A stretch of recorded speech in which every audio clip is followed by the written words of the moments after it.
Hey everyone, I'm Coach Wolverine. Coach Colonna. And this is another segment of A Conversation Over Drinks. And today we're going to talk about life lessons learnt through strangers. Do you have a notable one, or do you want me to go first on this one? You go first. Okay. So, during the lost years that we had just a little while ago, I got into this habit of going and actually having conversations with homeless people. And there was one on the south end of the city by the Walmart, and he was just kind of sitting there, right? He wasn't begging for money. He was just kind of chilling out on the curb. So I went over there and I just struck up a conversation with him. He gave me his life story. To look at him, he looked like he was, of addiction status, at least at one point in his life. But he had described to me that he, was at one point addicted to drugs, very heavy drugs. And he actually quit them cold turkey.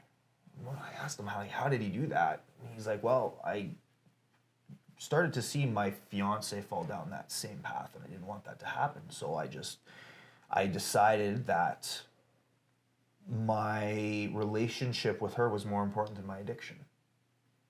And that in itself, I'm like the important, but that he's just said there was, I decided.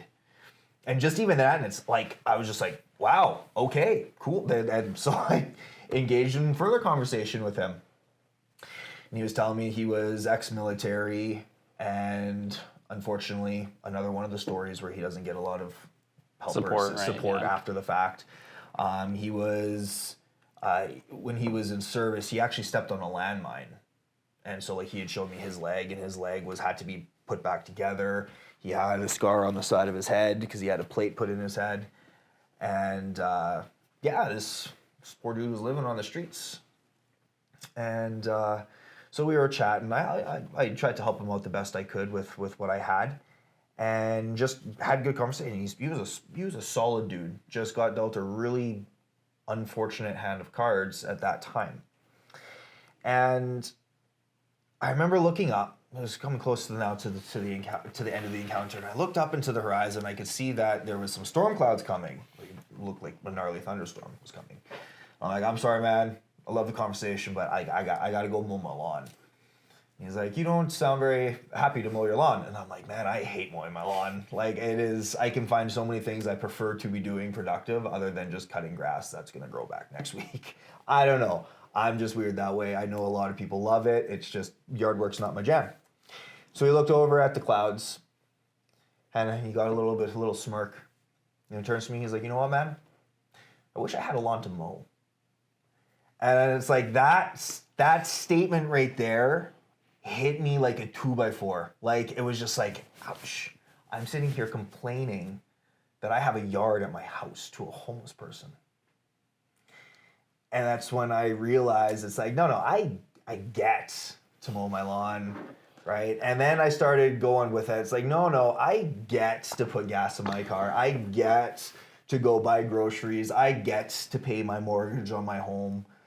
All of these things that we complain about are privileges to us. But we have this weird sense of entitlement that we just are deserving of all of these things, when that's not the case at all. Like, just the fact that we have clean running water out of our tap is a privilege, and somewhere along the lines we've lost that. So yeah, like that, I must say that was a huge one for me to remind me how important gratitude in life truly actually is. Yeah, life's been different ever since. 100%. And I think I can hark to that too. Like, when you start being grateful, things get a lot easier. Like, bad days aren't as bad. Nope. Good days get better. And like, for lack of a better term, all I call it is, I just call it like upping your average. The easiest way to up your average is to be grateful. Yep. So, that's awesome, right? And that came from you taking an action to go have these conversations. Mm-hmm. So like, that's a conversation you were meant to have. Yeah. So it's funny how that works. He was placed right in my path to be like, hey, remember this. Remember how important this is. Oh yeah, man. I felt so awkward after the fact. So I'm like, I can't believe I was complaining about that. That's the specifics. Yeah. I do think it's funny too, because these are all lessons we all should, I don't want to say we all would or are going to learn, but like we should learn. And it can be told to us 100 different ways, but it only takes one that makes the most sense. It is. I also feel like we have to be in that mind frame, willing and open to learn, right? If we go into conversations with people having the mindset that I know everything, we're never going to learn. We're not going to have those major aha moments. And that, I think, one of our first episodes back on your deck in the cold, we talked about, like, if you're going to go into a conversation and you don't know what you have to hear to change your mind, then it's a waste of time for you and the other person. It is. Yeah. Yeah, that was one of our, that was back when we were still standing shirtless in the cold, which we'll probably be doing again soon, considering we just got a foot of snow last night. Temperatures have dropped drastically, so I gotta find my hat. Yeah.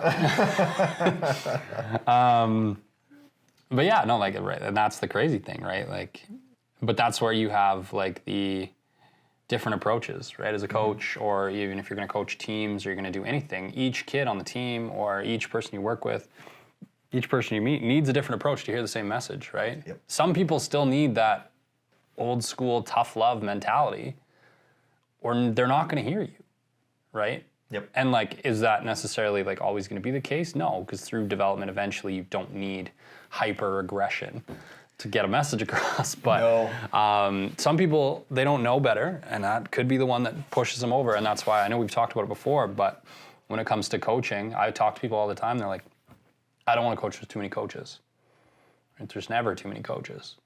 Like, because every single coach can have the same message, but they're going to reach different people. Yep. And if the goal truly for us is to share growth to as many people as possible, we should be promoting as many people that want to do the same. Yep. Right? And I know we've talked about that before, and that's the big reason why we're here, but like, you still talk to people that are like, oh, I don't want to go somewhere where there's other coaches because like there's no business there. Tons of business. You could hire another coach as your client. It just, again, right, that harks back to being grateful for your skill set, your mindset, and the opportunities around you. So, no, that's awesome. I don't think anything as as packed.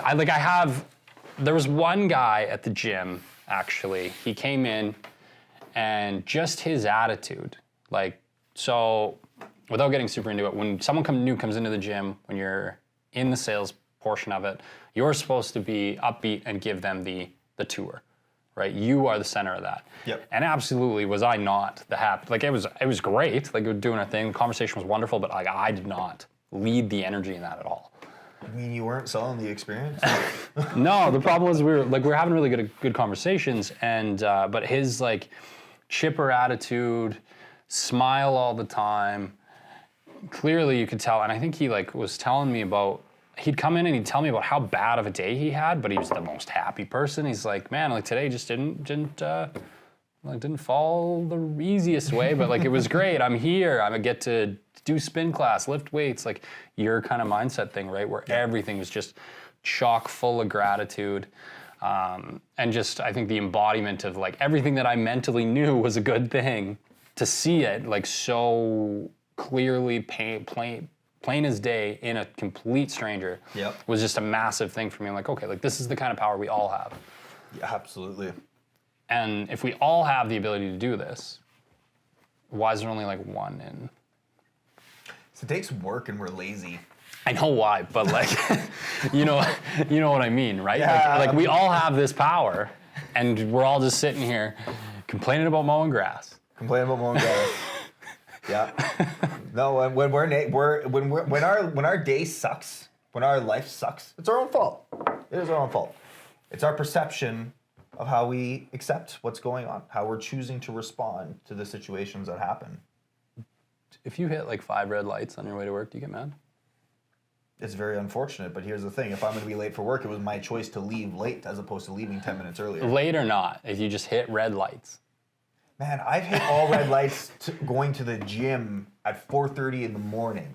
And I'm sitting there, I'm like, there is no cars on the street. I am the only one here. Do you stop? Why are the lights? Do you stop at red lights when it's Yes, that late? I stop at the red lights because... I stop, I just don't wait. You treat him as a stop sign. Yeah, because it doesn't make sense. It's 2 a.m. There's no one around. Unless there's cameras on the lights, I'm going through the lights. I don't know which ones have cameras or not. So it's not something I want to chance. It's not something I recommend doing, but like I can't logically make it make sense to me to sit for 90 seconds at 2 in the morning and not see anybody. 90 seconds is only if the lights are working properly. Yeah. We're in Red Deer. The lights rarely are on the front. There was one time I was out of light. It was just last week. It went through 3 cycles without changing. Like you could tell, I could look in the rearview mirrors and people were like looking around like, what is going on? Because we were there for like 5 minutes. Oh, I'm the guy that gets out and presses the button. Not that I'm in a rush. I'm just like, this is absurd. Like this is not how this is supposed to work. It's silly. But like I don't get angry when I drive. Like I don't have a road rage thing at all ever. And like I've driven in vehicles where they're losing it at lights and I'm like, we're not late. Nothing bad is happening. Like I don't understand where it's the same thing, I guess, like people that want to drive 180 to get somewhere 4 minutes faster. I've done that math, you know, going down to Calgary, going the speed limit or $130, you make it there like 5 or 10 minutes sooner. So unless it's an emergency, yeah, which is not gonna be. But 5 or 10 minutes, like, is it really worth using up the extra 30% of fuel? That's 20 minutes if I do it both ways, Dylan. Well, I suppose 20 minutes of every day, but it's also 20 minutes of an extra audiobook. That's what I mean, right? Like, find a way to make it, and that's just, I don't know why I bring that up. I think that's the biggest contrast for me is like, unless someone does something that's clearly just dumb on the road, like what? I don't know. I've used my horn like 5 times in 10 years. Like, I don't get that upset. I don't think I've ever used it in my Jeep. I don't even know if it works.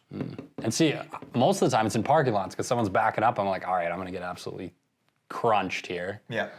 So that's like a courtesy honk, but like to lean on your horn and like, I mean, I've been flipped off in the highway. So the biggest take on this. That's it. Yeah. No, sorry. Gratitude and mindset. Mindset, of course, being the root of it, right? Look for the positive or look for the opportunity in situations and be thankful for everything because it's not where we're at in life. It's not a damn right. It's 100%. not. Some red lights don't make sense. No, they don't. And I do get road rage. I do. I'll be the one. I'm the one. I talk with my hands like, what's this guy doing? Like, what is this? Yeah. That's me. But anyways, that's it for today, guys. Please like, share, subscribe on whatever platform you're consuming this content on, and I hope you have yourself a fantastic day. Cheers. Oh, we're cheers, yeah.